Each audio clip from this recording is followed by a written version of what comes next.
Lowering cholesterol doesn't have to take weeks or months to begin. With the right natural strategies, you can start seeing improvements in as little as 48 hours. Hi, and welcome to Bio by Priti. Today, I'll share simple yet powerful tips to kickstart your journey to healthier cholesterol levels. These science-backed methods are easy to implement and can make a big difference quickly. Tip 1.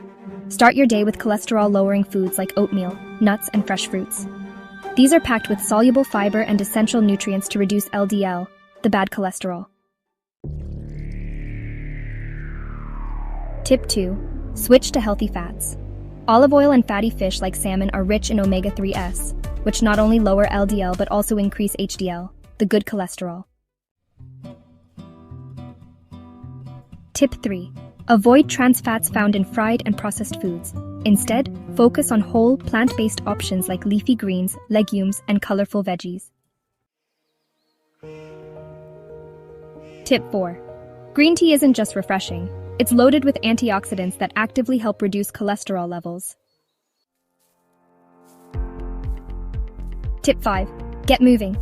Even 30 minutes of brisk walking or light exercise can improve your cholesterol profile and support overall heart health. And don't underestimate the power of relaxation. Managing stress with mindfulness or yoga can positively impact your cholesterol levels too. With these simple steps, you're on your way to healthier cholesterol levels in just 48 hours. Don't forget to like, share, and subscribe to Bio by Priti for more science-backed health tips. Let's take the first step toward better health together.